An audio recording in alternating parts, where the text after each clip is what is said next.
Thanks for listening to our latest bonus drop of the MeatEater podcast. What you're about to hear is a chapter from our new audio original, MeatEater's American History, The Hide Hunters, 1865 to 1883.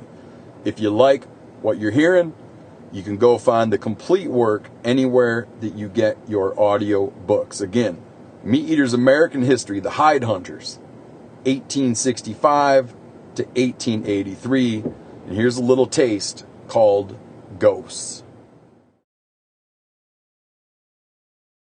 Chapter 1, Ghosts. Let's get something cleared up right away before we even begin this story. There is no difference between the animal known as the American buffalo and the animal known as a bison. Both names refer to the creature whose scientific name is bison. The confusion about this, meaning the confusion about whether you call them buffalo or bison, stems from the fact that Europeans who arrived in what is now America didn't know what to make of these 1,000 pound or even 2,000 pound cattle-like creatures with sharply curved horns, hugely humped backs, woolly textured hides, and delicious meat. At various times, various people called them cows, crook-backed oxen, and le boeuf sauvage, which translates to wild beeves. But eventually they settled on buffalo because the animal did look a hell of a lot like its distant relatives, the Cape buffalo of Africa and the water buffalo of Asia. Eventually, though, it began occurring to folks that, similarities be damned, the animal wasn't technically a buffalo species. So the name began to gradually shift to bison, and the bison adopters started to correct the buffalo users in classic know-it-all fashion, usually by saying something like, "Did you know that it's actually called a bison?" So, if you are one of these folks who has to roll their eyes or feign confusion whenever you hear them called buffalo, I'm sorry. You are in for a rough ride on this story because this is a story about buffalo, American buffalo. If you know only one thing about these animals, it's probably this. There used to be a hell of a lot of them, and now there aren't that many. For most Americans, the buffalo doesn't symbolize wild nature in the way that a wolf or an elk or a mountain goat does. Instead, these massive creatures call to mind a lost world. When we look at the animals in the few places where they still exist as a wild creature, they bring to mind a sort of sadness or a sense of regret that things hadn't gone differently for the species and, in a way, differently for us as Americans who love wildlife as well. This here is the story of the men who brought that unfortunate reality into existence. They refer to themselves as buffalo hunters, but we know of them today as the hide hunters. In little more than a decade after the end of the Civil War, they wiped the Great Plains clear of their most stunning, most visible, and most important wildlife species, the American buffalo. In the 1870s and early 1880s, commercial demand for leather made from the skin of these animals allowed the hide hunters to make a living, shooting and skinning them by the thousands individually and by the millions collectively. At the most basic level, hide hunters were market hunters, a term that refers to individuals who kill wild animals to sell their meat, skin, feathers, horns, or any other part of their bodies that has commercial value.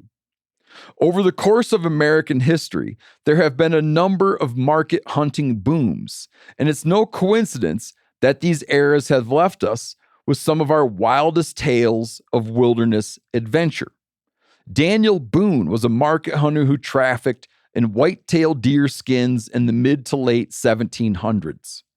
Davy Crockett was a market hunter who trafficked in bear meat and bear grease in the early 1800s. Jim Bridger and John Coulter were market hunters who trafficked in beaver skins for a handful of decades ending at around 1840. Each of these generations and each of these individuals pursued this unique existence for a variety of different reasons. But above all else, their primary motivation was financial. Whitetail hunting for Boone, beaver trapping for Bridger, buffalo hunting for the hide hunters was a lifestyle, sure, but most importantly, we need to understand it as a livelihood. These buffalo hide hunters did their work with ruthless efficiency, from the sweltering plains of Texas to the frozen plains of the Canadian border, armed with what we might call the next generation weapons of their day. High-powered, breech-loading rifles, some with telescopic sights, that could drop a 2,000-pound bull buffalo at distances that most shooters today would have a hard time matching. Despite how foreign the actions of these men might seem to us in the 21st century, this tragic, stunning, jaw-dropping, awe-inspiring saga took place in a world that is not so terribly distant from the one we live in now. In addition to shooting guns that fired brass casings, they read newspapers, they traveled by train, and they ordered some of the things they wanted, including sometimes their rifles, through the mail. Many of them, years after the slaughter, would flip light switches. Some would even drive cars. And yet they carried out a campaign of unintentional eradication that is unthinkable to us today. The hide hunters didn't arrive in ships from across the ocean.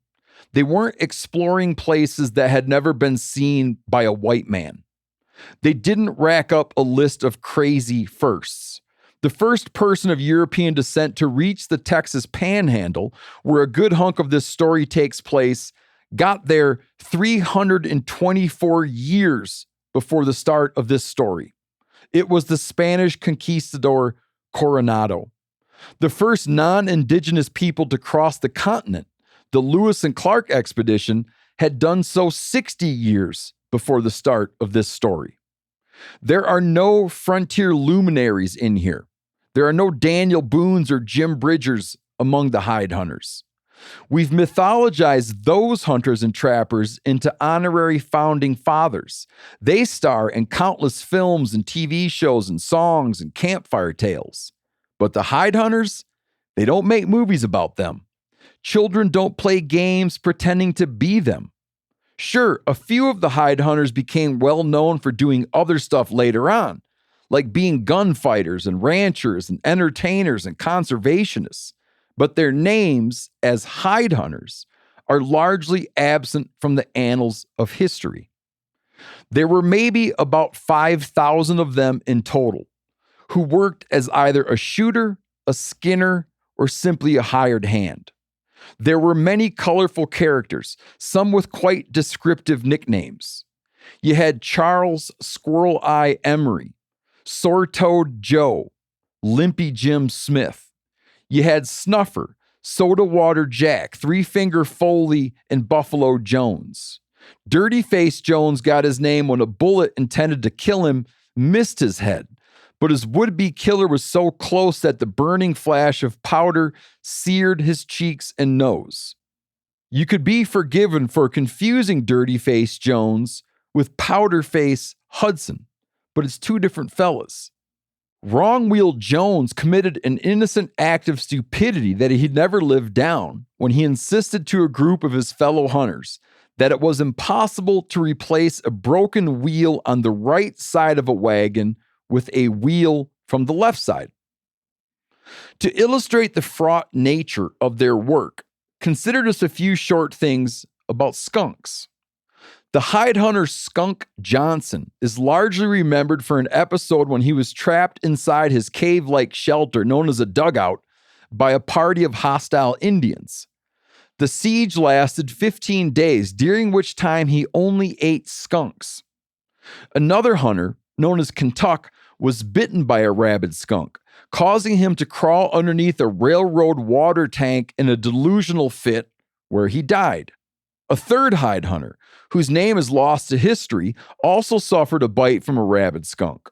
When he felt the beginning of a spasm of hydrophobia, as the condition was known, he walked out behind a building and swallowed a gulp of strychnine, which the hide hunters used to protect their stacks of buffalo skins from bugs, vermin, and other prairie scavengers, and also on occasion to poison wolves for a little side money that could be made from selling their hides. These were not wealthy or well-connected men. They were as blue-collar working class as it gets. They were poor guys, born in places like Pennsylvania and Georgia and Illinois to farmers and blacksmiths and barrel makers.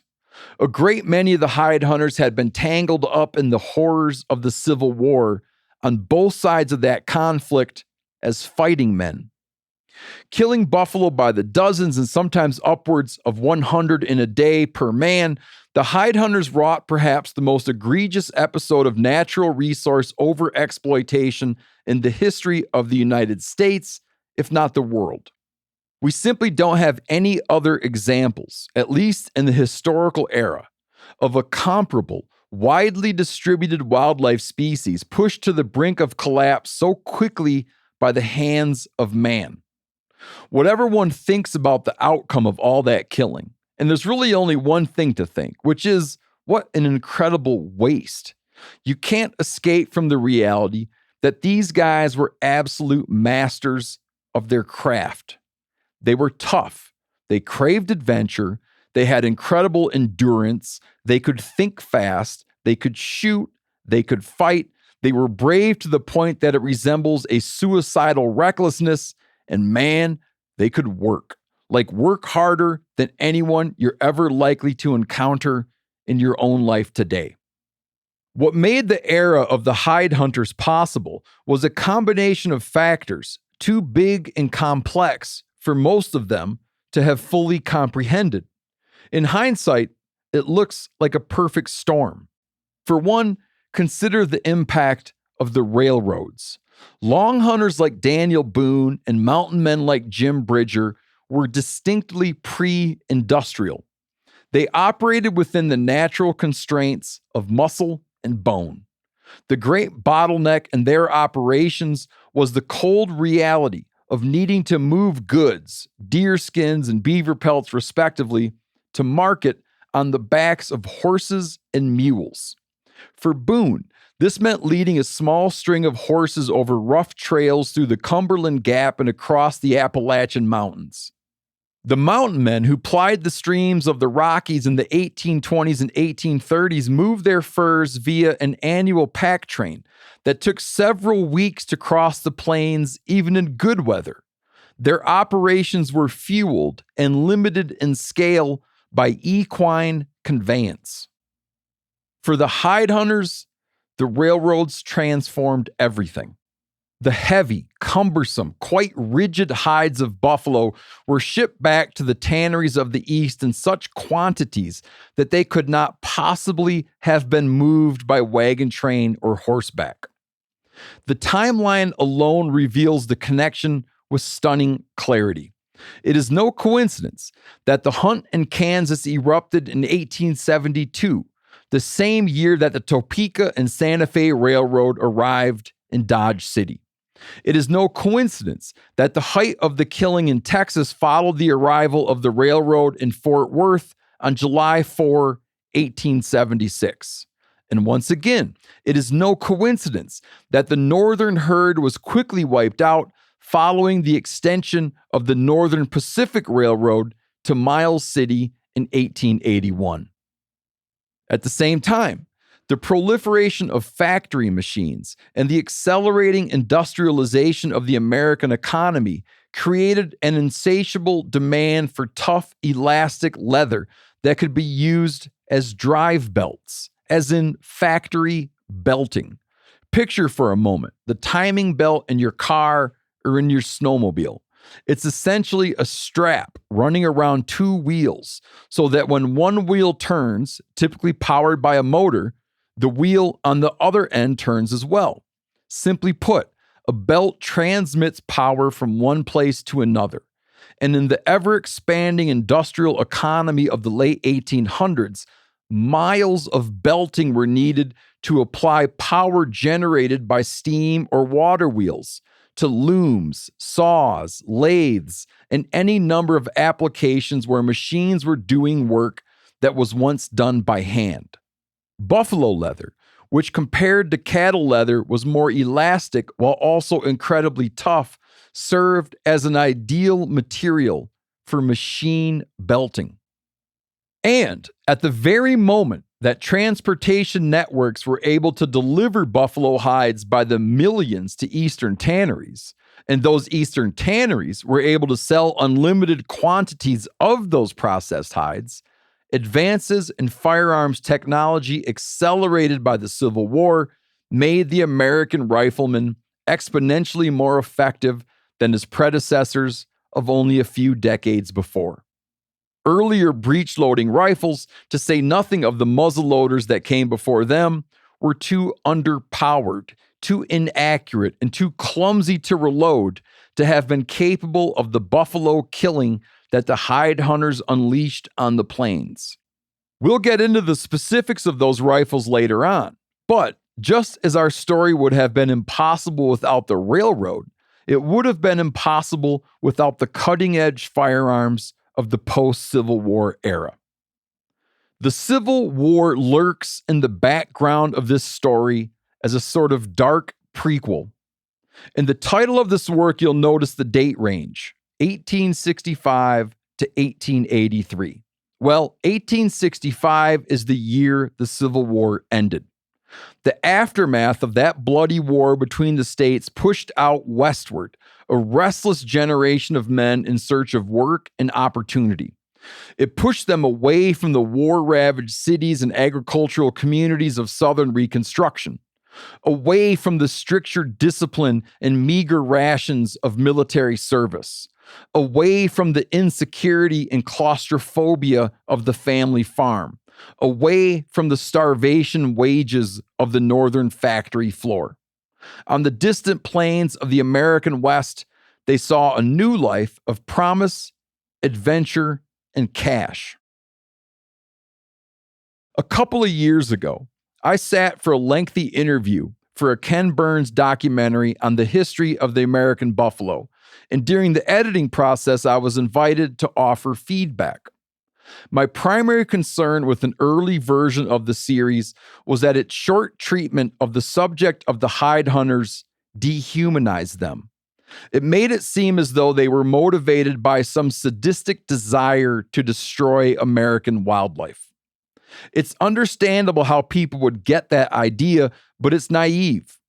Rather than imagining the hide hunters as soulless hellbillies, it's better to see them as the vanguard of industrial capitalism on the Western plains.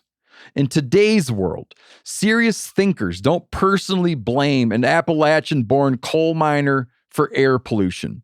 We don't blame frontline soldiers for the conflicts they fight in.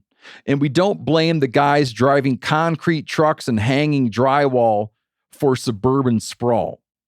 Now, to that you might say, well, the buffalo hunters knew what they were doing, and the collective consequences of their individual actions were incredibly costly.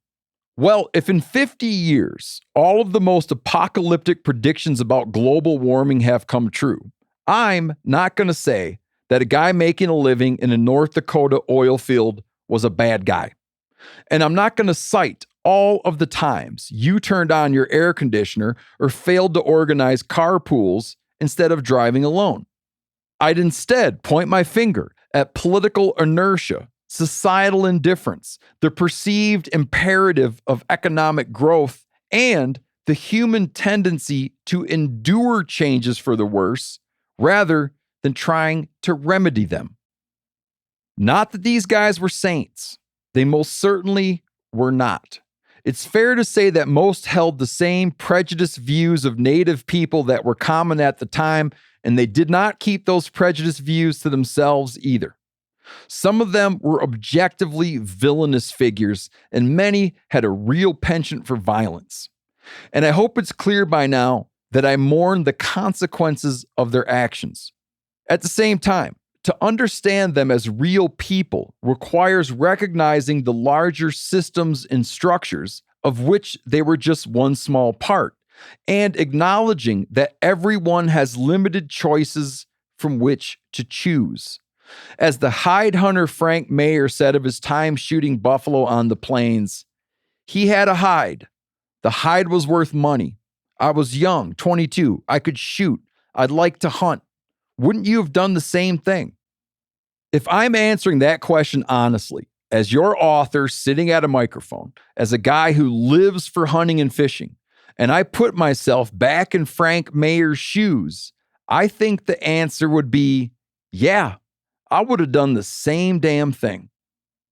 If you've never heard of Frank Mayer, you can forgive yourself. To put a human face on old Frank, here's a bit about him. Born in 1850, he was a 13-year-old drummer boy for his father's artillery unit when he witnessed the Battle of Gettysburg firsthand, where one man died for about every 10 seconds of fighting. From age 22 to 28, Mayer hunted buffalo on the plains of Kansas and Texas, killing thousands. By the time the old hide hunter died, on February 12, 1954, my own father was 30 years old. Hugh Hefner was publishing Playboy magazine, and the Korean War was over. Mayer had survived some of the bloodiest battles of the Civil War and lived into the age of nuclear submarines, Burger King, and Corvettes. Mayer is one of those hide hunters we know a lot about. There are some others, such as Charles Rath and J. Wright Moore. These guys were pioneers of the trade, recognized by their contemporaries as influential characters. If you read anything about this era, you'll run into their names again and again. They appear throughout the historical record in ledgers, diaries, receipts, newspaper articles, and legal documents related to their careers as hide hunters. Other hide hunters recorded their experiences in great detail later on in life, either for posterity's sake or to make a little money. Among those is John Cook, who published a memoir, The Border and the Buffalo, in 1907. During the Civil War, Cook fought for the Union along the bloody boundary between Missouri and Kansas, where guerrilla forces committed some of the most gruesome atrocities of that conflict. Afterward, like many of his fellow veterans, he drifted westward. From the fall of 1874 until the spring of 1878, Cook hunted the panhandle of Texas. His descriptions of the day-to-day business of hunting and skinning are vividly detailed. Many hide hunters, like George Reigard, were interviewed later in life by local reporters, writing for readerships hungry for stories from the so-called Old West. Reigard was born in Pennsylvania in 1847 and enlisted in the 22nd Cavalry 1 month after the Battle of Gettysburg at 16 years of age. After being wounded and discharged from the Army, he set out for western Kansas, where he drove freight wagons and marveled at his strange new surroundings before adopting the occupation of a hide hunter. Between 1871 and 1873, Reigard killed more than 5,000 animals. It was, he recalled, buffalo butchery by wholesale. What makes the story you're about to hear so historically significant and so viscerally tragic is that the hide hunters came at the end, or rather caused the end of, a long procession of buffalo hunters who'd been chasing the animals for more than 10,000 years across the landscapes that we now call the United States. Their actions closed out one of the longest running cultural and economic lifeways that this planet has ever seen. Since the arrival of the very first humans in North America, indigenous people nurtured a relationship with these animals that, while it took on different forms at different times, is most remarkable for its sustainability. The first American buffalo hunters were Ice Age immigrants from Siberia, who killed a somewhat longer horned variety on the grasslands of northern Alaska using atlatls. Later on, there were buffalo hunters who killed great quantities of the animals by driving them over cliffs in Alberta and Montana, and even down into Texas. There were buffalo hunters in the Dakotas who crept up on the animals, camouflaged beneath the skins of freshly killed buffalo calves, close enough to sink a carefully placed arrow into their rib cage. And with the spread of equestrian culture among the Plains tribes after the Spanish introduced horses into North America, we had buffalo hunters in western Kansas who chased buffalo down on horseback and got so close they could have jumped onto the buffalo's back, but instead held a smooth-bore musket barrel right up to the crease behind the buffalo's shoulder in order to deliver a lead ball into the heart. Without a doubt, the story of each of those buffalo hunting cultures is worthy of a project like this. But this here is not a holistic analysis of the different ways that different people hunted buffalo. Nor is this a comprehensive history of the destruction of the buffalo. That tale of shrinking range and collapsing numbers actually spans hundreds of years in a huge swath of the continent. For our journey ahead, though, a quick overview of that will be helpful to you. When Europeans started penetrating into the various corners of North America over the 1600s and 1700s, they found scattered groups of buffalo and sometimes impressive herds in the woods of Pennsylvania, in stands of cane along the Ohio River, along streams in what is now Nashville, Tennessee, on the shores of Chesapeake Bay, and in the rolling hills and tall grass prairies of Wisconsin and western Minnesota and Iowa. Daniel Boone frequently targeted them for meat in Kentucky. As Boone and his contemporaries spread out and pushed ever westward, those eastern buffalo herds were killed off one by pot hunters feeding their families and small-scale market hunters looking to make a buck. The various states' buffalo populations fell like European nations in the wake of the German Blitzkrieg. Boone's own son, Nathan, killed the last buffalo in Virginia in 1797. North Carolina wiped out theirs in 1799, and Kentucky did the same 1 year later. Pennsylvania, the year after that. Louisiana killed its last buffalo in 1803, and the last in Illinois and Ohio died in 1808. Tennessee, 1823. West Virginia, 1825. Wisconsin, 1832.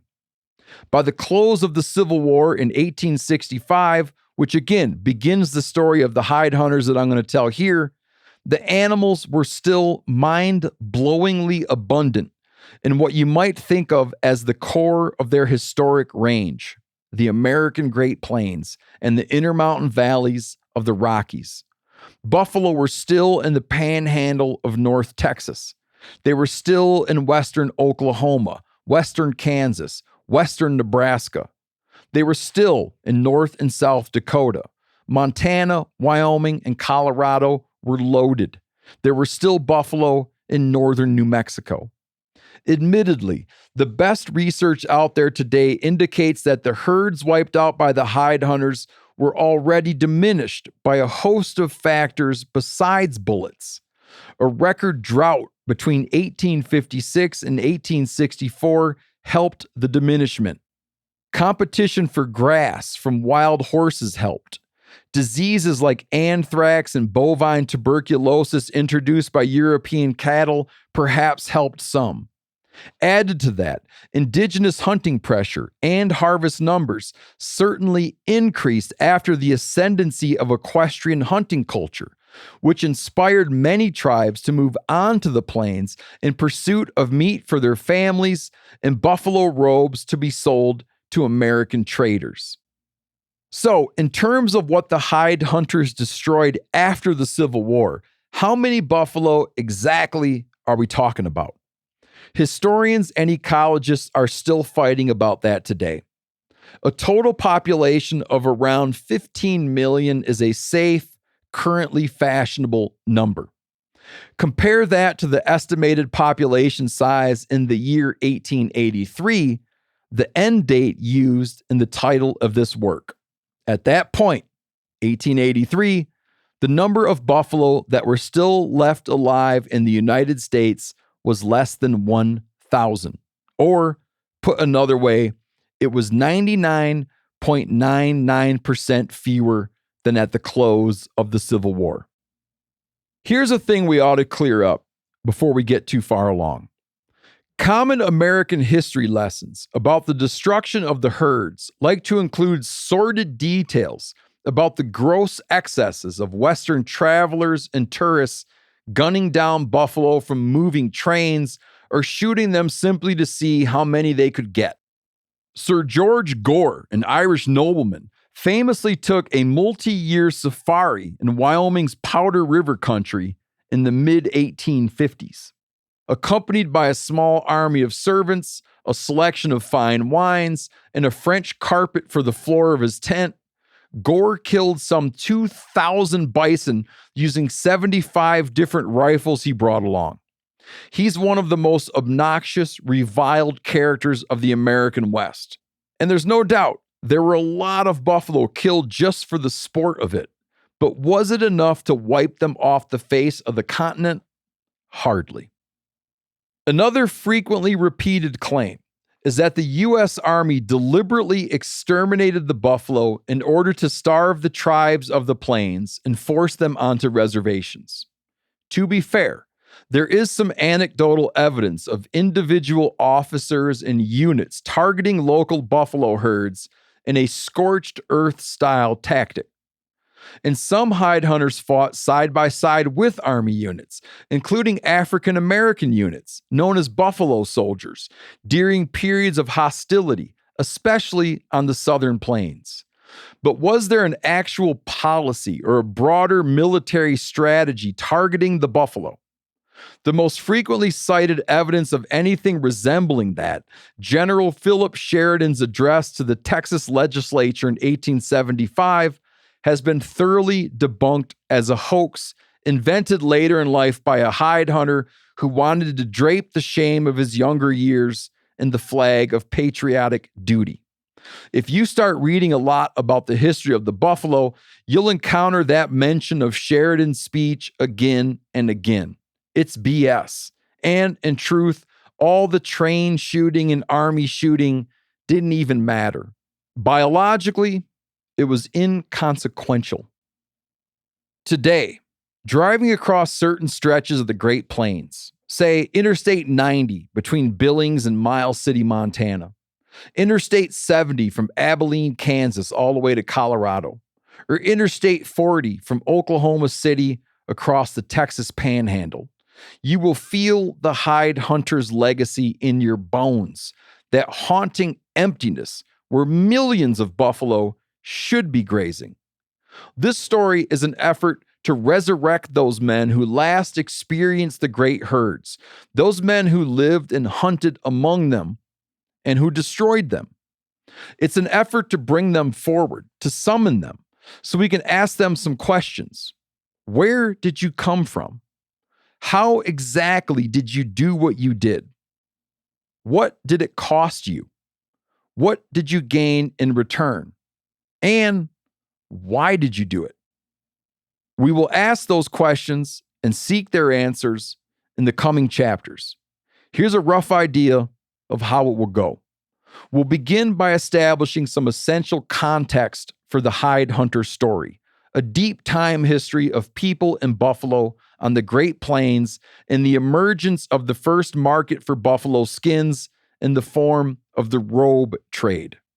Here, you'll get a sense of the significance of the animal to the original inhabitants of the American West and the pre-industrial constraints on its commodification.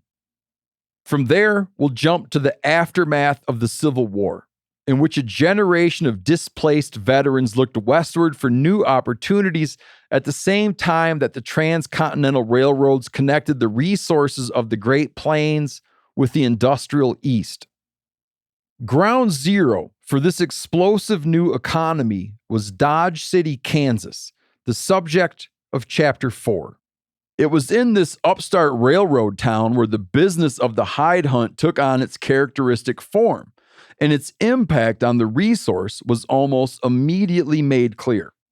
From there, we'll follow the hide hunters as they push into bloody Texas in violation of treaties signed between native tribes and the U.S. government. This second phase showcases the speed and thoroughness of the slaughter, as well as the dangers faced by hide hunters as they endured unforgiving landscapes and the ever-present potential for hostility. Then, finally, we'll head north to the plains and badlands of eastern Montana, northern Wyoming, and the western Dakotas, where the hide hunters endured brutal cold as they finished off the last remaining herds of the Great Plains. Along the way, we'll discuss the weapons and tactics that made the hide hunters such effective killers. We'll explore how a camp full of these rugged characters undertook their day-to-day work and how they passed the little bit of free time when they weren't engaged in shooting and skinning.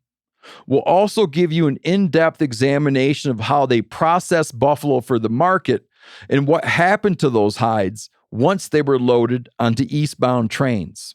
And lastly, we'll dive into the scene that faced the hide hunters when their grisly work was done and the plains had been emptied of herds that once numbered in the tens of millions.